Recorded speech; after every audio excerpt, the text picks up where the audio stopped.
I think in order to condense something, you have to really understand it so that you can know what to leave out.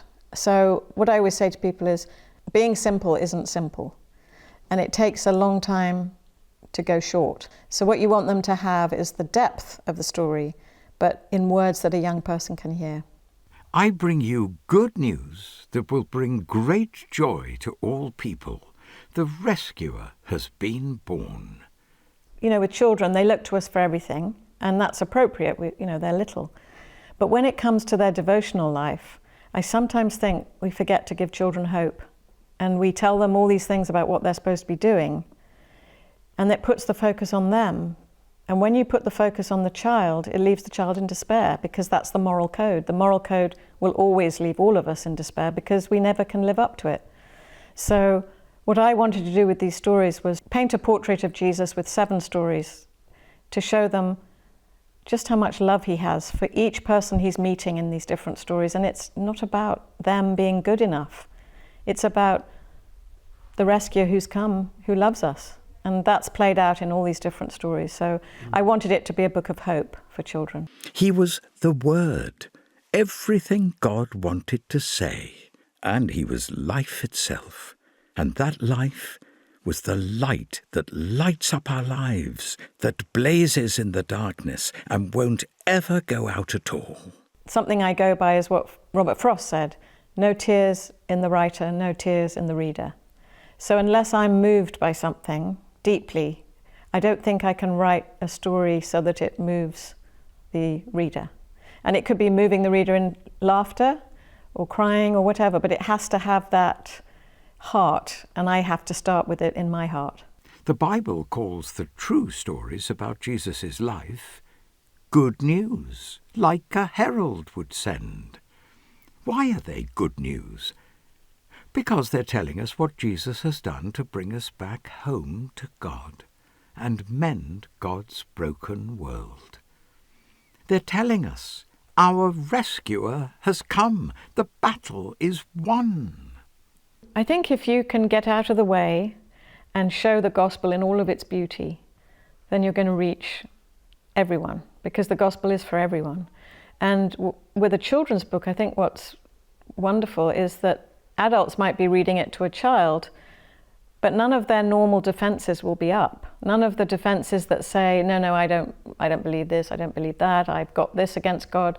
That won't be happening because they're reading to a child. They're also reading a picture book, which is a story told in 2 languages. By a stream is a good place for a little tree to be. She reaches down her roots to drink, and the water never dries up. She grows strong and beautiful. Even in winter her leaves don't wither and fall off. They stay green. And in the summer, fruit and fruit and fruit. And it's also lyrical language, which is the language of a parent speaking to their child. And the Bible, that's what it is. It's a father speaking to his children that he loves.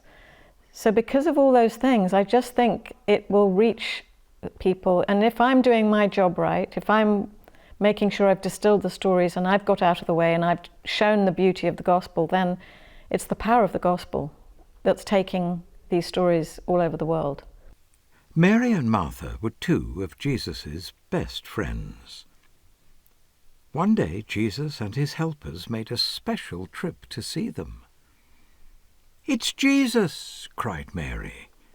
"I'll get the food," said Martha, immediately setting to work, fluffing up cushions, tidying, offering everyone a seat, rushing in and out of the kitchen, making a list.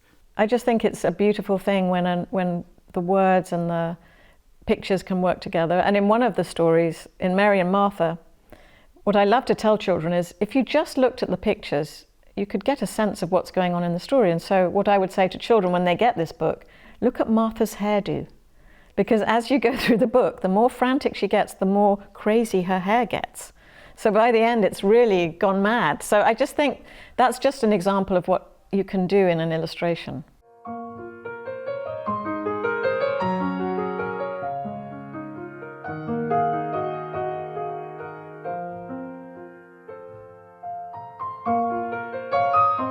So it's a lovely partnership that I've had with Jago all these years.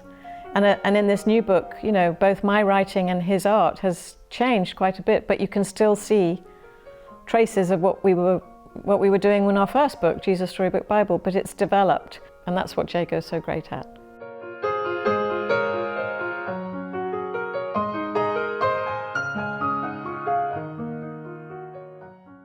Martha could feel she was beginning to get very angry.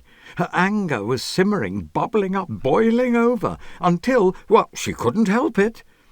She stormed into the room, interrupting Jesus. It's just wonderful. It's like 1 + 1 = more than 2. You know, you write it, you hear it in your head one way, and then David reads it and it comes alive in a whole different way. Jesus, don't you care that that sister of mine has left me to do all the work?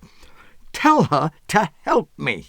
He's just a master storyteller, and you just want to listen. And the minute he starts talking, you're like, oh, that's all right then. You know, and you settle in. But with great tenderness and gentleness, Jesus said, Martha, dear Martha. And he looked at her with such kindness that her eyes filled with sudden tears. There was an ocean of love in his heart for her. Your job isn't to give them all the answers, it's to raise the right questions. And if children aren't asking questions, then you're in trouble. Because you want the book to open them up, not tell them what to think.